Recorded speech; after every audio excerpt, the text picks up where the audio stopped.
ಅನಾದಿ ಕಾಲದಿಂದಲೂ ಬಂದಿರುವಂತಹ ವಿಚಾರಗಳನ್ನ ಇವತ್ತು ಕೋಮುವಾದಿ ಸರ್ಕಾರ ಏನಿದೆ ಅದನ್ನ ಹೊಸ ಕಾಯ್ದೆಗಳನ್ನು ತಂದುಬಿಟ್ಟು ಮುಸಲ್ಮಾನರಿಗೆ ಇಲ್ಲದ ಹಕ್ಕುಗಳನ್ನು ಕಾನೂನುಗಳನ್ನು ವಿಧಿಸುವಂಥದ್ದು ಬಹಳ ಒಂದು ಖೇದಕರ ಒಂದು ಬೇಸರದ ಸಂಗತಿ ಅಂತ ಬಿಟ್ಟು ನನ್ನ ಅಭಿಪ್ರಾಯ.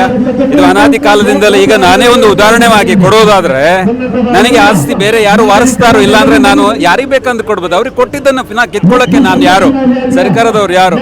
ಈಗ ಬಿಜೆಪಿ ಸರ್ಕಾರ ಏನೇ ಬೇರೆ ಯಾವುದೇ ವಿಚಾರ ಇಲ್ಲ ಅವರಿಗೆ.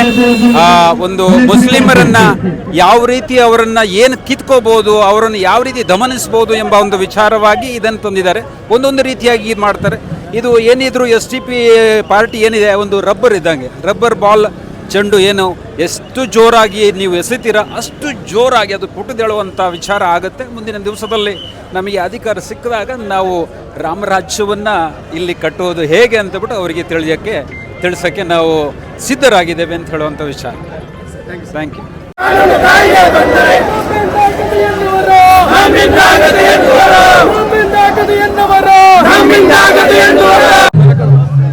ವಕ್ಫ್ ಆಸ್ತಿಯನ್ನು ಕಬಳಿಸುವಂತಹ ಕೇಂದ್ರ ಸರ್ಕಾರದ ನೀತಿಯು ಇದು ಸಂವಿಧಾನ ವಿರೋಧಿಯಾಗಿರುತ್ತದೆ.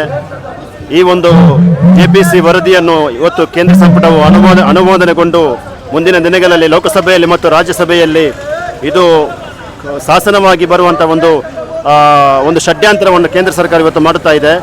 ಇದು ಸಂವಿಧಾನ ವಿರೋಧಿಯಾಗಿದೆ.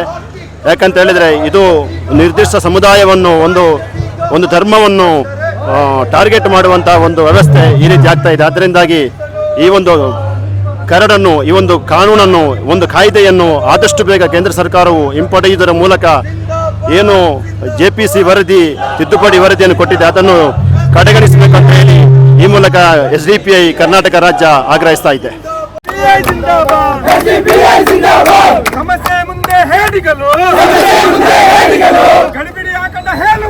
ದಕ್ಷಿಣ ಕನ್ನಡ ಜಿಲ್ಲೆಯಲ್ಲಿ ವಕ್ಫ್ನ ಬಗ್ಗೆ ಒಂದು ವಿಶೇಷವಾದಂತಹ ಆಂದೋಲನ ಮಾಡ್ತಾ ಇದ್ದೇವೆ ನಾವು. ಯಾಕಂತ ಹೇಳಿದ್ರೆ ಇವತ್ತು ಮುಸ್ಲಿಮರ ಮೇಲೊಂದು ಕರಾಳವಾದಂತಹ ನೀತಿಯನ್ನು ಅಮಿತ್ ಶಾ ಹಾಗೆ ಅವರ BJP ಸರ್ಕಾರ ಇದನ್ನು ಮಾಡಲಿಕ್ಕೆ ಸಿದ್ಧತೆ ಮಾಡ್ತಾ ಇದೆ. ಇದರ ಹಿಂದೆ ಷಡ್ಯಂತ್ರಗಳನ್ನು ಕೂಡಿದೆ. ಮುಸ್ಲಿಮರ ವಕ್ಫ್ ಆಸ್ತಿಯನ್ನು ತಾವುಗಳು ಒಳಗೆ ಹಾಕಿ ಅವರನ್ನು ಸರ್ವನಾಶ ಮಾಡಬೇಕೆಂಬ ಅಜೆಂಡಾ ಇದರಲ್ಲಿದೆ.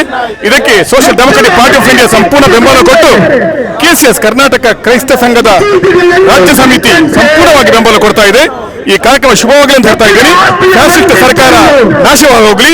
ಎಲ್ಲರಿಗೂ ಕೂಡ ಈ ಜಾತ್ಯತೀತತೆ ಎತ್ತಿ ಈ ದೇಶದಲ್ಲಿ ಸಮಗ್ರವಾದಂತಹ ಒಂದು ನಾಡು